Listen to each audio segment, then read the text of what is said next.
and podcast on Respect My Region Network. I'm your host, Shelby Vasquez, and I'm so excited for today's episode. We have two lovely ladies from Minnesota. They are from Blunt Strategies in Minnesota, so we're going to learn about them and their organizations, Blunt Strategies and Apparatus. We have Layli Fadahi and Laura Mon Ginsberg. Before we start today's show, a word from our sponsor. RMR Legacy Smalls, Respect My Region's premium cannabis flower line, available in both Washington State and California. Current strains include Dedication OG, Super Mimosa, Rainbow Truffle, London Pound Cake, and RS11. Sorry if I'm a little out of breath this episode. Coming back from Vegas, I think I'm catching a little bit of a cold, so pardon me if I take some sips of water. A little intro of Blunt Strategies. Blunt Strategies is Minnesota's first government relations and strategic consultancy developed exclusively for the cannabis industry. The company was the driving force behind Minnesota is Ready, which is a successful unified strategic campaign that legalized adult use cannabis in Minnesota and is on the front lines of the next era of U.S. legalization advocacy. The leadership team is composed of veteran strategists who bring diverse skill sets to address issues across the government relations, public affairs, legal, strategic communications, and policy sectors. Blunt Strategies excels at providing straightforward strategic advice and the necessary marketing and PR relations services that support cannabis businesses. To introduce Layli. Layli Fadahi is a partner and principal at Blunt Strategies, stands as key architect of Minnesota's groundbreaking cannabis legalization policy. Her multidisciplinary background has solidified her position as an innovative and effective strategist at the intersection of politics, policy, and industry development. Layli's expertise in legal and regulatory frameworks was pivotal in the Minnesota is Ready campaign, leading to the historic legislative approval of adult use cannabis in 2023. She continues to play an instrumental role in shaping Minnesota's emerging cannabis industry at Blunt Strategies, the state's first cannabis-specific strategic consulting firm. She also serves as partner and principal at Apparatus, a general benefit corporation dedicated to advancing a fairer economy and more just society. Thank you for being with us today, Layli. My pleasure. Laura Mon Ginsberg is also partner and principal at Blunt Strategies, brings her extensive knowledge of strategic communications, organizational development, entrepreneurship, and marketing to assist business leaders in navigating the intricately regulated cannabis and hemp industries. Her expertise in public affairs was a critical element in the successful Minnesota is Ready campaign, which led to legislative approval for adult use cannabis in Minnesota. At Blunt Strategies, Laura has developed a comprehensive suite of business services to support cannabis enterprises, emphasizing responsible market shaping for the benefit of all Minnesotans. She is also founding partner and principal at Apparatus, a women-owned public affairs general benefit corporation committed to social justice, equity, and environmental sustainability. Thank you for joining us today. Absolutely. So I will go ahead and ask a question to either one of you, and then at the end we'll do some questions for both. Great. Layli, can you please share the moment you realized that a change in Minnesota's cannabis laws was necessary? Yeah, so, as a cannabis enthusiast and consumer myself, I've had my eye on the fact that Minnesota needed to change its cannabis laws from the minute I moved here, which was in 2007, to go to law school. But I think when Laura and I really came to the realization that the time had become ripe for moving, especially forward with adult use legalization, was in 2018, right after our current governor, Governor Walz, was elected. He was the first governor that campaigned openly in support of adult use legalization. And really, the moment that we kind of realized, okay, this is go time, we work on a lot of political campaigns. We were at a post-election night party in a backyard, and we're standing there, and it's like, oh, there's State Senator so-and-so smoking weed, and there's, Representative so-and-so over here, and Commissioner such and such. And, looking around, seeing all these folks, in a seat of power, in a position to actually bring their influence towards legalization, themselves consuming cannabis, with the comfort of knowing that they would not face repercussions of the criminal justice system the way so many of their constituents did. And so that's really when we decided to launch the predecessor to MN is Ready and begin doing that grass tops work to push legalization along. That's really cool and awesome. Thank you so much. Laura, can you tell us about your transition from marketing to cannabis advocacy? Yeah, absolutely. I mean, it's been a lovely progression for sure. My college degree was a liberal arts degree in English. So I really just think that good marketing is good communications, is good at talking to people and understanding what they need to know and how they want to absorb information. So it was really a pleasure to be able to, evolve my background in marketing, which had been for high tech and highly regulated industries, and bring it into cannabis, which is a natural space to have to, help people understand what can be complicated, what can be cumbersome, what can be filled with jargon and legalese. And that was really a hallmark that we wanted to bring to our work, certainly at the campaign level with Minnesota is Ready, and then continuing through with Blunt Strategies. One of the main drivers in all of this for us, as Layli already touched on, is just democratizing this more and making it more accessible, more available, less stigmatized, and something that folks can actually approach and access. And that comes down to communications as well, especially because we went through such a long fight at the legislature where things can feel very distant from folks. It can feel very hard to understand what's happening when, why, and where. And that was something that was really important to us to make sure that, an everyday Minnesotan could understand and track what was happening and feel that they too were part of what we were advancing. Beautiful. Layli, how do you navigate the intricate world of politics and law to achieve the legalization of cannabis in Minnesota? Yeah, so we had a really different path here in Minnesota than a lot of the states that preceded us.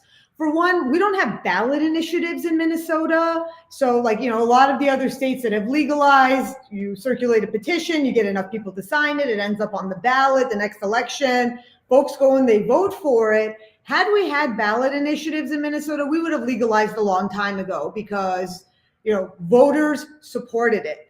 But instead, we had to get legalization done through legislation.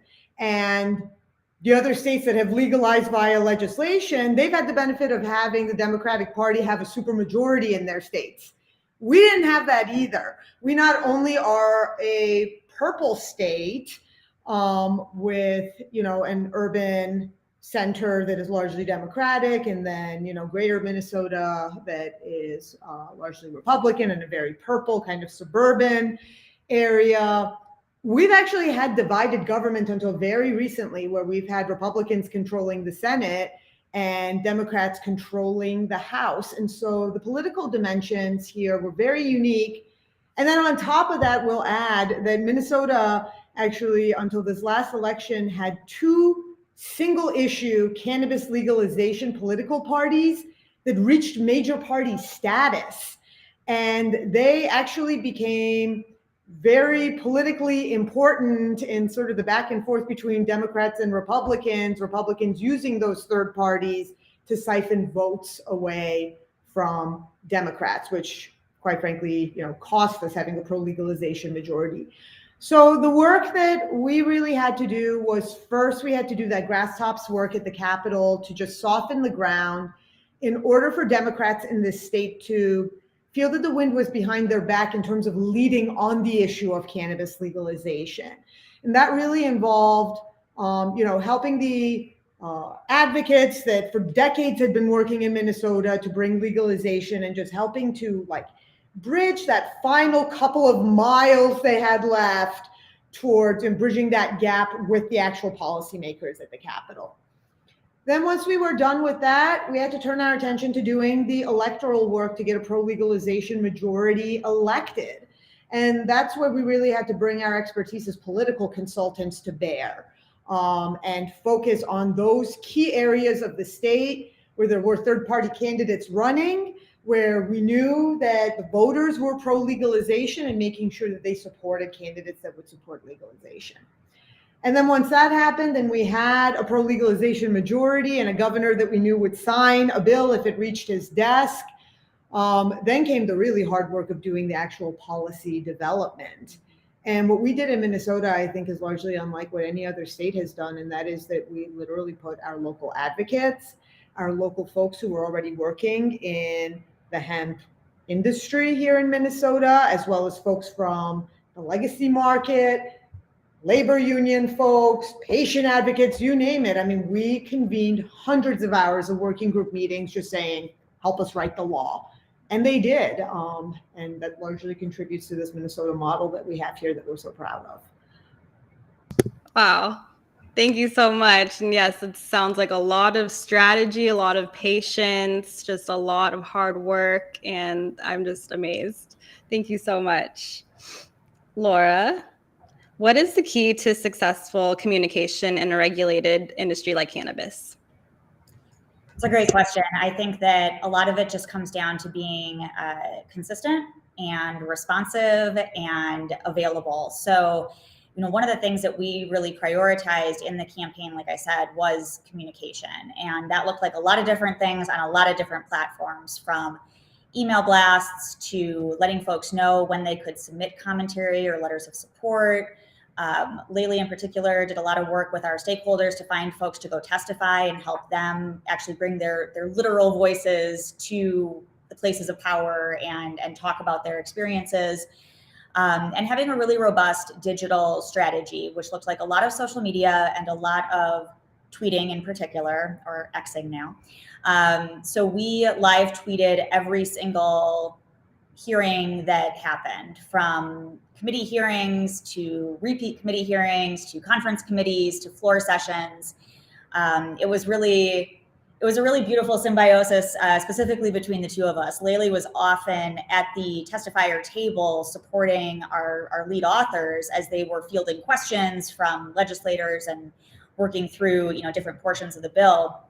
And I was furiously in a back room typing everything that was happening and really trying to not just give people the verbatim, like a court reporter, of what was happening, but to actually explain what was happening and why. I think that the legislative process, any legal process, it can be really hard to understand. I mean, I learned a lot doing it, and I probably knew more than the typical person going into it. So it was really important to us that we made it accessible and approachable and something that people could dip into. They could be in it with us every minute.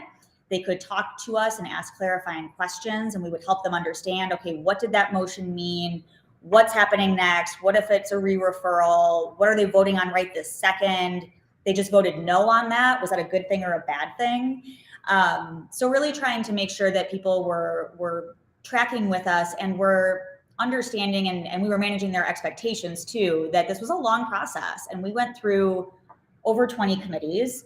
The conference committee process was also very long. We were on the floor multiple times in each chamber. And it gets really hard to understand what's happening and why. And, when something is delayed, is that bad, or is that just a normal thing that might happen at this point in the session? So we felt like it was really, a mantle that we wore proudly, to ensure that folks felt like they knew they could get reliable, transparent information with a little, editorial spice on it every now and then, just to keep things interesting. But we really took pride in being able to connect with folks and to bring folks into the process in a way that, you might not really understand how you could even drive up to the Capitol and be in a room where it's happening. So we had people from certainly all over the country, but really all over the state, more importantly, that were tuning in, watching along with us, tweeting with us, and it was really special to have that element of the campaign. And I think that's something women do best, is having the patience and the heart and making things digestible and, like you said, accessible. And it sounds like you've created a community while doing so. So that's amazing. Thank you very much. Layli, what is the most common misconception people have about the cannabis industry? The most common misconception people have from the cannabis industry. Well, I mean, among the folks that are external to the cannabis industry and who are not themselves cannabis consumers or enthusiasts, it's a typical kind of stigma that I think the industry has persistently faced. The idea that, the folks in the industry are bringing some sort of, criminal element, that these are not folks that are deeply embedded in, care for the consumers, or they're not serious business people. Though certainly we're starting to see that kind of stigma begin to ebb, thankfully. But then I think, internal to folks that work in cannabis, especially, outside of Minnesota, there's this notion that the cannabis industry isn't set up, not accessible for, smaller entrepreneurs, for small business, that anytime, you're talking about social equity, that those programs fundamentally fail and they're, more a check box and they are serious. And I think, what we're showing in Minnesota is that there's still plenty of opportunity for kind of game-changing approaches to the industry. And what we're hoping to create here and what we're starting to see form here is hopefully the antidote to that cynicism that I think has really, in some ways, justifiably taken hold of all the states that have preceded us. Yeah, like you said, we're not criminals anymore. You have people who are high-level representatives at the state consuming cannabis, and amazing women like you guys who are creating those structures to be in place for everyone. So, and quite frankly, even the folks that were considered criminals, it was by virtue of having criminal laws that were just fundamentally based on racism, and B, bad public policy. And so, giving folks the opportunity to legitimize the work that they were previously doing in that legacy market. These are some of the folks that have the best business acumen that they're bringing now to the regulated industry. And so that's very exciting for us. Absolutely. We're motivated. Blunt Strategies, Laura, your organization has unique philosophy. Could you please elaborate on the core principles? Yeah, absolutely. So in our introductions, you mentioned Apparatus. Apparatus is the original business that we founded. It's a general benefit corporation, which is a designation you can have in Minnesota. B Corps are kind of something that you might hear in other states. But basically, it means that we are a mission-driven organization that also believes you can be a do-gooder and a for-profit entity.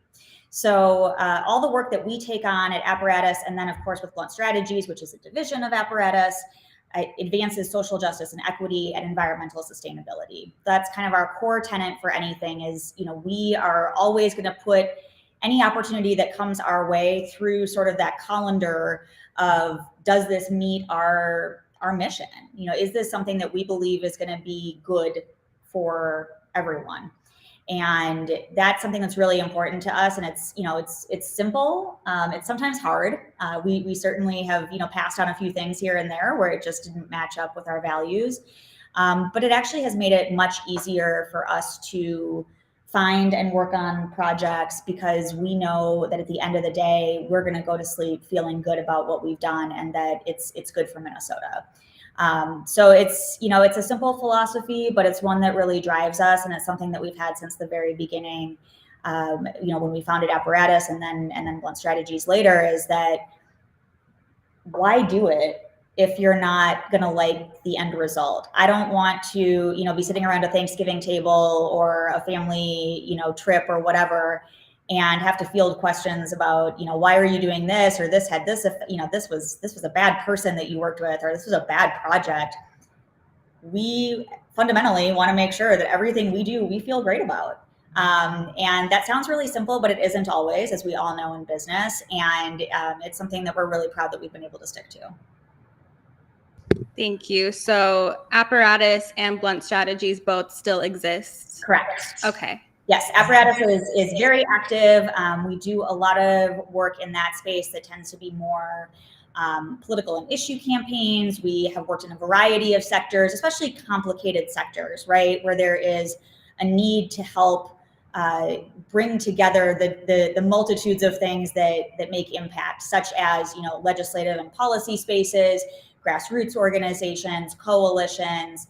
So spaces like affordable housing, environmental sustainability, protecting our boundary waters, working for voter access, you know, do-gooder things like that.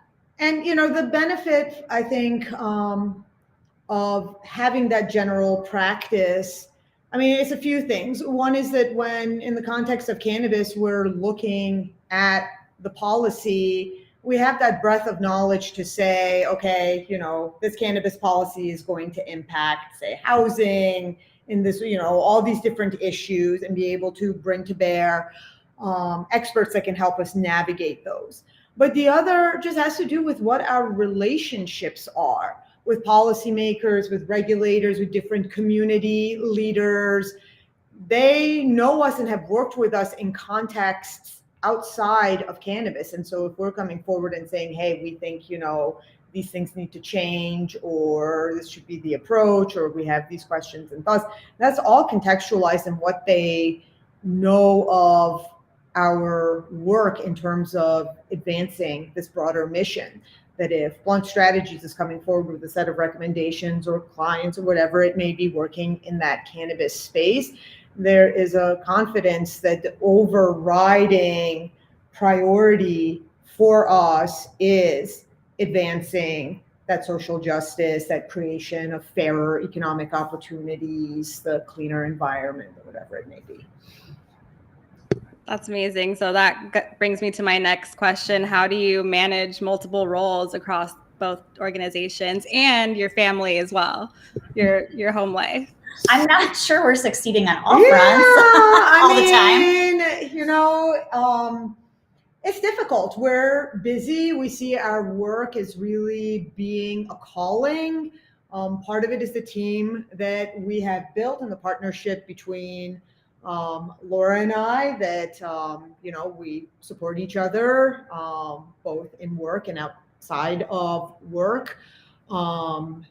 And the same extends to, you know, the other folks that are on our team. It just is really suffused in what our business philosophy is in terms of giving people the time and the latitude that they need to be happy and passionate about the work they're doing, while, you know, having also that latitude to, you know, be invested in their families and in their communities and in the things that they're passionate about. But I mean, you know, we work a lot. We work a lot.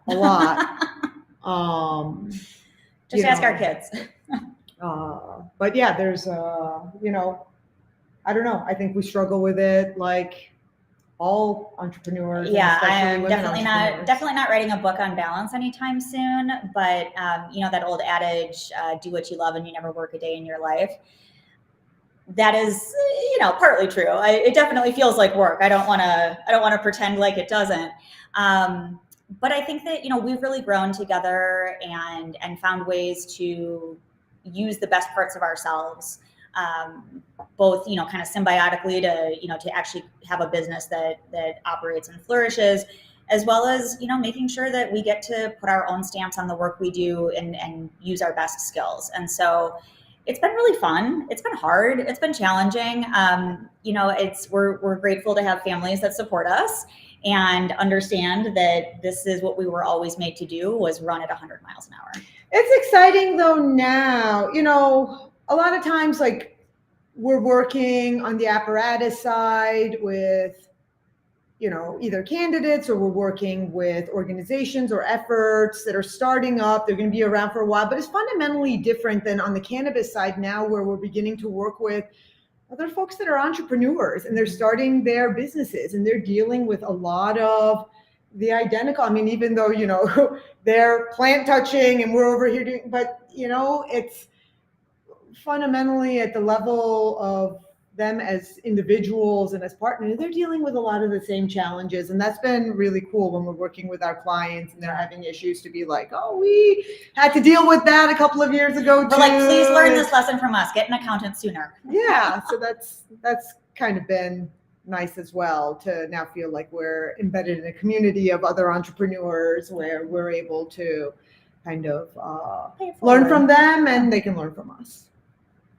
Okay, cool. That's comforting to know that that is a universal thing. You know, we do have a lot of passion in what we're doing. Even myself, I have a lot of passion being in this industry. So I feel like it can take up a lot of my social life or family life as well. But I mean, I have a very understanding community and family as well.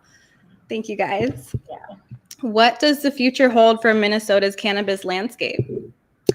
So much. Oh my God, so much. We're just at the beginning, you know, and it is so exciting for us. Like I said, you know, we really took an innovative approach with our legislation and the creation of what we refer to as the Minnesota model for legalization, which we think is sort of the biggest innovation or, you know, newest kind of paradigm for legalization since, you know, legalization first happened.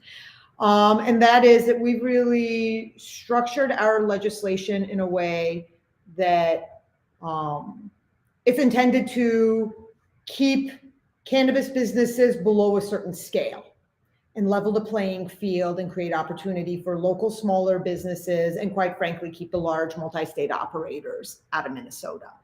And so far it feels like, you know, where the law is effective in producing that outcome, but now really our calling is working with our local industry members as well as regulators. They're doing rulemaking and things like that to make sure that folks have the infrastructure that they need in the state in order to be successful in starting up and running these smaller businesses. We want to see this vision to fruition. And so, I mean, what we're aiming for is for Minnesota to have the most exciting, the most destigmatized, the most, you know, generative of new and fair economic opportunities of any marketplace. And the most all-encompassing. You know, something that's super special about Minnesota is our deep agricultural roots, literally and figuratively, including the fact that we had a thriving hemp industry already going and a medical cannabis industry as well by the time we got to full adult use legalization. So it's also a point of pride for us and a point of something that we really want to keep focused on and keep ensuring is that Minnesota is uniquely positioned to take up space that other states have not. And that is to have that entire spectrum of what the plant can make possible. And, you know, we were early on legalizing the low dose edibles and beverages, and that has created a, you know, very early adult use industry here where folks could see and interact with products and understand, you know, how they might enjoy them and how adults could be responsible to use them. And that's something that's really special. And that's something where, you know, when Laylee's saying we want to keep the MSOs out, we also want to send Minnesota out. And we think that Minnesota is a unique industry that has the capability to take itself nationwide. Yeah, that low dose hemp derived marketplace that we created here in Minnesota is also going to be a thing that, I mean, you know, nationally people are really looking at and they're excited about. And a lot of times people are talking about, you know, well, it's the beverages, but the reality is it's the beverages, it's the edibles, but what's more important is where and how they're being consumed. In Minnesota, you can go to your liquor store, you can go to your health and wellness shop, you can go at your bowling alley or at your, you know, ski chalet or the salon, the wedding dress shop, and all the places where traditionally, you know, you'd be served alcohol. Mm-hmm. They've got locally made THC beverages and edibles that are available. I mean, that's unheard of everywhere else. And so what it means is that, I mean, you know, Minnesota, despite being later to the game in legalizing, when you come here, it's way more destigmatized than I think in a lot of other places, and it's affecting the broader culture of how people engage with cannabis and see it as a product. But it also means that there's a fundamentally unique flavor to our local industry and culture as well, which we definitely feel when we go to visit other states. That made me excited and want to go to Minnesota now. Yes, It's all right. Yeah. You know, and no shade to the large MSOs like you were saying, but I just love that you guys are able to keep it fair. I mean, just to give other people a chance and then have them be able to branch out into the nation. That's amazing. And that's just crazy what you're saying. You know, it's crazy to think like low dose needed so much to get legalized, but it's awesome now. What you're saying is that it's widely available everywhere. Well, you can't buy alcohol in grocery stores in Minnesota, but you can buy THC beverages. Mm-hmm. So it has kind of, been this Trojan horse that, jumped the shark, just to mix as many metaphors as I can, in being in places that other things are not. And so that is something. Yeah. And I mean, the diversity of products that we have over here is unlike what you see anywhere else, because again, it's small entrepreneurs and folks that are pursuing kind of their passion and their creativity, creating this stuff, not someone that's looking at a spreadsheet and saying, these are the SKUs that sell the most, get rid of the rest. So, I mean, we see really interesting products created by local entrepreneurs, including exactly the kind of folks we'd like to see have opportunities. So, as an example, we have a small Latina-owned business here called Misoda Essence, and she's making THC-infused polvorones and agua fresca, which are phenomenal. We have Doc Dabs. He is doing everything from creating maple candies that he makes from tapping his own maple trees to jerk seasoning and, things like that. The variety high-end confections is making, like little honey melts that you can put in your tea. I mean, you name it, people are innovating it here. Astronaut ice cream. It's really fascinating, kind of the innovation and the creativity that you can get when you allow people to thrive. Yeah, and they're not looking also, similar to what you were saying about, what are the SKUs that sell the most. They're also not. They're coming from a place of wanting craft and excellence and quality, and not necessarily what is the cheapest for us to make, what has the highest margin, what is the thing, these are people who are really coming with whatever background, interest, perspective, and saying, oh, I would love to do that. Like that's a way that I can acknowledge my culture. That's a way that I can bring in my background. That's a way that I can make something that I want to use myself. And so it's been really exciting to see people dive deep into creating an expansive craft industry. I do want to hear a little more about your favorite products in the state. Great question. Do you want to start? Oh my God, I have so many products I that I know. like in the state. So I'm definitely a fan of that astronaut ice cream that it's like a freeze-dried ice cream product that's available on the market here. That's one of my favorites. On the beverage side, I tend to like the more soda adjacent beverages. Yeah, there's a great like Arnold Palmer drink that I like. I buy that one a lot. I buy that at my co-op, which is great. Like I'm not getting alcohol there, I'm not getting wine there, but I am getting my THC beverages there. There have been a lot of really great like craft chocolatiers and people that are doing really interesting things with confections and things that you could put out at a party, at a holiday party, and have folks be able to enjoy little bits and see how that affects them differently. Oh, and the pretzels. We have a company pretzels are called good. Granny's, and they make Delicious pretzels. THC pretzels. They're absolutely delicious, all different flavors.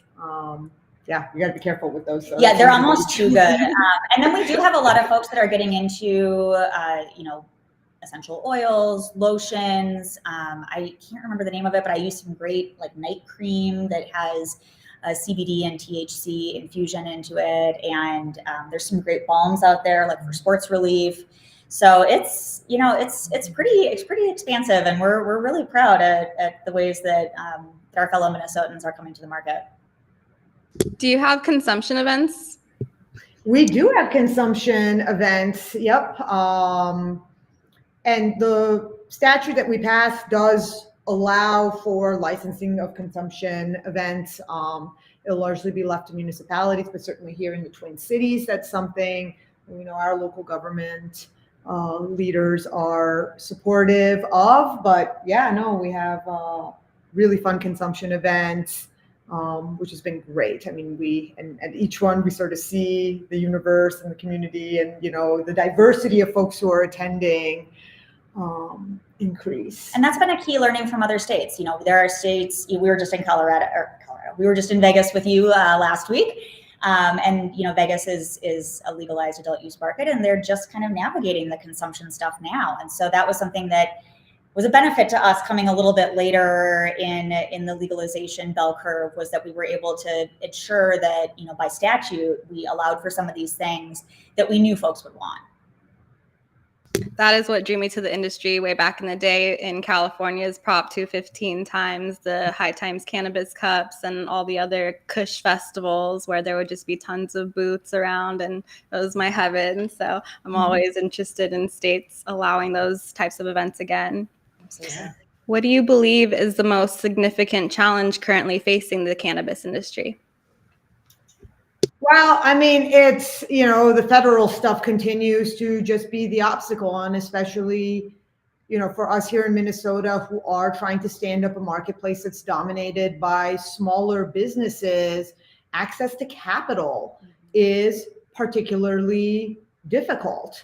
The smaller you are, it can at times be difficult. Like, the banks now, they're all interested in taking the deposits, but they're much less interested in, creating the instruments for investment. And so that's something that we spend a lot of time, trying to navigate and figure out. The smaller the business, the more difficult it is to deal with these kinds of disruptions that come about every time, the federal government continued, scheduling has ramifications, when like MasterCard decides it's not going to deal, like that has a much bigger implication for our businesses here than it does for, a larger corporation that can quickly, gather the resources and get their lawyers and whoever else on figuring out an alternative. And so, yeah, that's the stuff that continues to be a big challenge. Yeah, I would say similarly, it's the banking, the fact that the Safe Banking Act hasn't been able to get where it needs to go. And, thinking about, what Laylee was saying earlier about reducing stigma, and gaining credibility in this space, and kind of what are some of the misnomers that continues to, put a shadow on the cannabis industry, because it does not live in that space where it can safely federally bank. A natural outcome is that it is seen as a little bit other, a little bit, darker, a little bit off the beaten path. And we know that's not true, but it's really impinging on people's abilities to grow in this space. And certainly for folks that have already been harmed by cannabis prohibition, because as Laylee was saying, it makes it harder to get capital, and the inverse, it makes it easier for folks with capital to come in and take up all the space. And so it's really an equity issue at the end of the day, more than anything. And it's something that I really wish would get elevated and taken care of faster. Yes, we need descheduling. Yes, we need, complete federal legalization. We are absolutely advocating for that. But there are some incremental things that would make a huge difference in how people can access the cannabis industry. Even giving capital, it's hard for us to help and give back to charities, to veterans organizations, and just any other organizations that we want to give to. It's hard for them to accept the money just because it's cannabis. So. Yeah, exactly. No, I mean, it's really a problem. And again, we really, since we're working with smaller entrepreneurs, things like, if the bank decides, and it often happens, right? The bank decides for whatever reason, they're going to freeze your account until they figure, I mean, if you're a small entrepreneur, it's just you or you and a partner, and then, that impacts your ability to like pay your people. There's, sitting on giant cash, or it can really be challenging.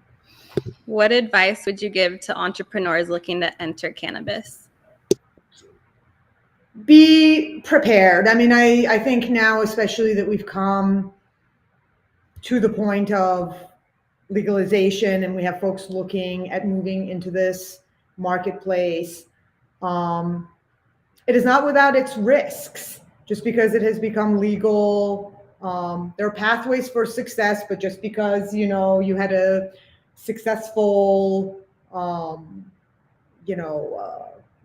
bakery business, or you had a successful, car wash business, or you worked in high-tech software distribution, it doesn't mean that those business skills, I mean, certainly they're going to be applicable, but it does not mean you are set up for success.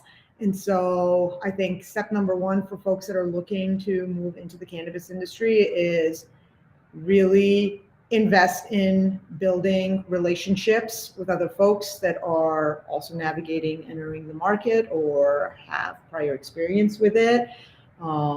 Get yourself good advisors.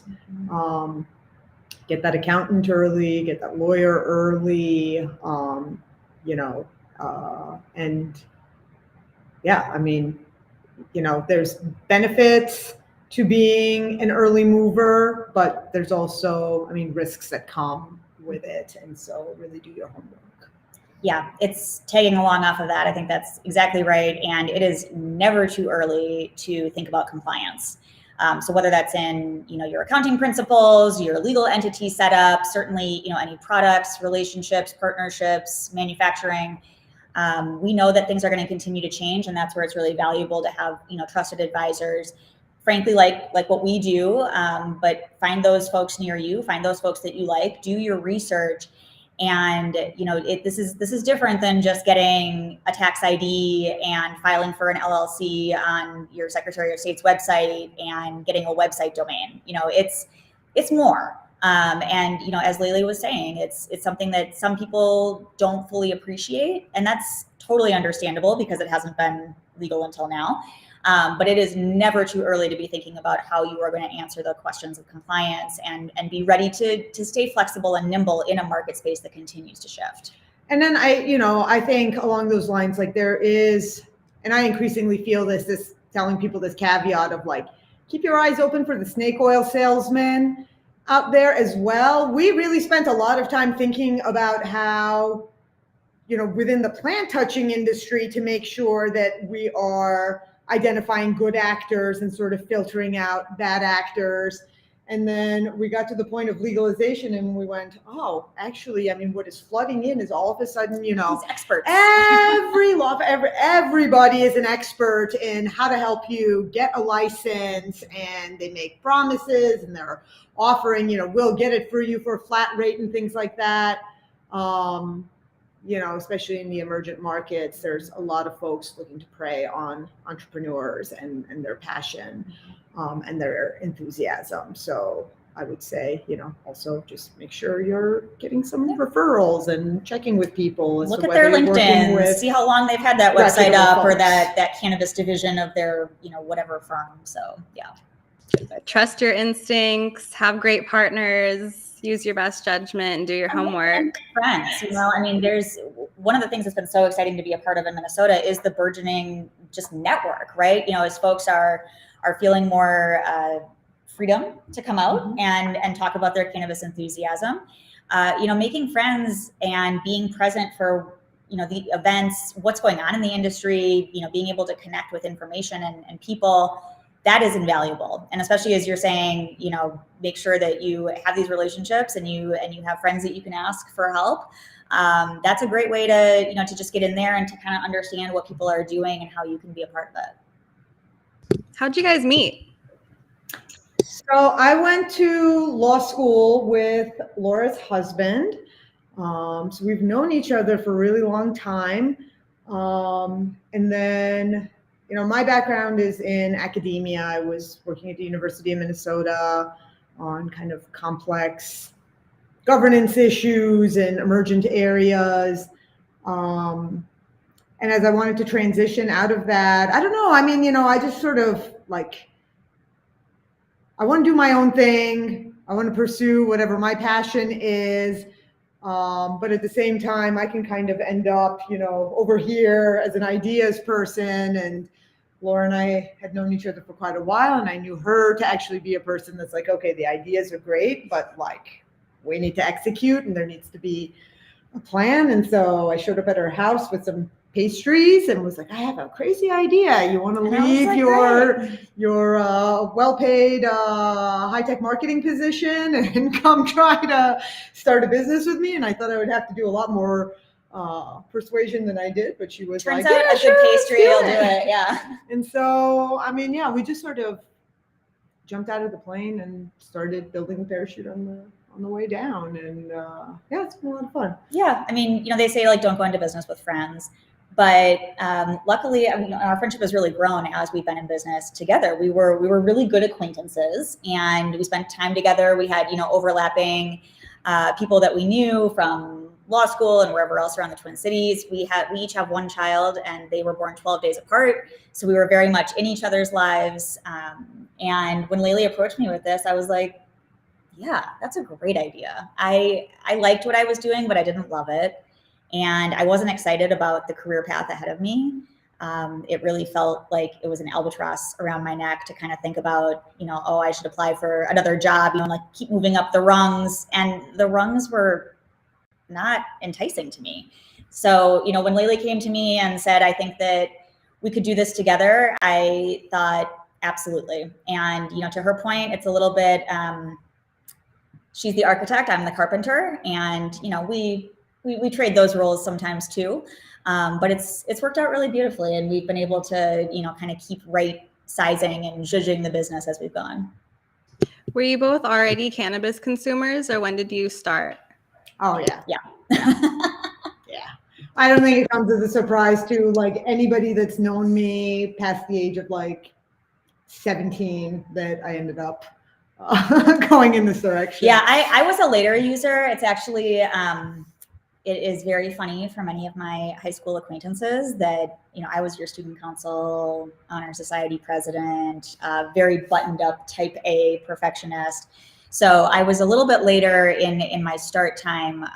But, I came to it like a lot of people. I was looking for something different that, didn't make me feel so terrible. As alcohol did, and it was an exciting time when Laylee said to me, I think that we should get after this. And I was like, well, who are we to get after cannabis legalization? And she said, who aren't we to get after cannabis legalization? If not us, then who? And I think both Laura and I mean, coming out of the 2017 election, we really had this feeling of just like, there are mediocre men walking around doing all sorts of things they shouldn't. So if not us, then who? And that was really, a philosophy that informed our decision to like move forward and try to really push legalization along. And that's, informed kind of our approach to really centering like women as well. Maybe you want to talk a bit about the women's cannabis work? Yeah. So we started the campaign, January 2019 is when it kind of officially got off the ground. We started it, a little bit late in 2018, as Laylee was mentioning, post-election. And then Laylee came back to me with another great idea, which was, if we're going to create the industry that we want Minnesota to have, why would we not be ready to be working in that industry? So May of 2019 is when Blunt Strategies formed, and we wanted it to have, the separate brand and the separate feel. And we also immediately wanted to make sure that we were doing what we could to carve out a space for women in the cannabis industry. And we were already meeting some great women, and, having both come from male-dominated industries, we knew what women would be up against in any industry, and especially one like this that's, an emerging market where you have it becoming more legitimate, and therefore you have specifically men, leaving corporate America jobs to come get into the cannabis industry. And so we started the Minnesota Women's Cannabusiness Network right alongside with starting Blunt Strategies, because there was nothing more important to us than making sure that we brought folks along with us, whether that was in the campaign and helping people feel like they could be part of understanding what was happening and advocating for it, and feeling like they had a space in the business on the other side of it, and that was special and for them as well. And so it's a network that we started. It's relatively casual in the sense that we're not looking to be a dues paying organization. We just want to bring women together. And when I say women, I really mean folks that don't identify as men, because we are very open to anybody that is not in that kind of dominant gender to join us. And we know that women, as you were saying, women are great at communicating. Women are great at collaborating and being team players and wanting to work with and support one another. And what better could we do than connect professional women where you can say, hey, I need an accountant. There's one. I need a lawyer. There she is. And, packaging and growing and machinery and everything. There are women in every corner of this business. And so we wanted to make sure that there was a way for them to come together and elevate one another. And so that's been really important to us and something that we've been carrying on. And we're looking at 2024 to be the biggest year of that network yet. Yeah, that brought me to my next question. What are the next goals for Blunt Strategies and for you guys? Yeah, so we, like I said, my eye is really on continuing to shape Minnesota's industry and bring to bear this vision what we have for this Minnesota model that centers the smaller businesses and centers like true opportunity, especially for those that have been disproportionately impacted. And so, in the short term, that means a lot of that ongoing engagement still with policymakers as we continue to refine our law, certainly with regulators as we go through the process of rulemaking, and then just working really closely with our local industry members to build the entire ecosystem that we need in this state. So yeah, that's where a lot of my focus is. Yeah. Mine is definitely in the women and connecting space, and we also do a lot of work with the Minnesota Cannabis Growers Co-op and Industry Council, which is also looking to set a framework of good folks coming together to learn with and from one another. So yeah, I think our goals are just more of the same, and we're really proud of the Minnesota industry, and we want to ensure that it gets to keep growing. I'm very proud of you guys. And is there anything that you would like to leave us with, and how can we follow you and what you're doing in Minnesota? So bluntstrategies.com is the best place to find us. Our emails are Laura and Laylee at bluntstrategies.com, and you can follow us online. Instagram is our preferred social media, which is just at Blunt Strategies. And that's where you can find links to everything else, including our LinkedIn and our Cannabusiness Network sign up and our mailing lists. We are doing all the things everywhere. Yeah, and I think, we just really encourage folks from other states to pay attention to what's happening here in Minnesota. Yes, low dose beverages are exciting, and that's the thing that has largely dominated the news coming out of Minnesota, but there's a lot more that is happening here, and it is at a level of really just being a fundamental shift in the approach to cannabis, both in advocacy and in market design. Mm-hmm. Thank you so much. I'm so inspired by you guys. I'm very happy to have met you and had this conversation, and I can't wait to visit now. I think everyone should visit Minnesota. Thank you all for joining us on this episode of Cannabis Women Podcast. Special thanks to our sponsor, RMR Legacy Smalls. To our listeners, please remember to like, follow, and subscribe to Respect My Region. Don't forget to connect with our panelists, Laylee and Laura, on LinkedIn, Instagram. Tap in with Blunt Strategies in Minnesota. If you have any questions or comments, feel free to drop them below. Have a beautiful day. Thank you guys again. Thank you.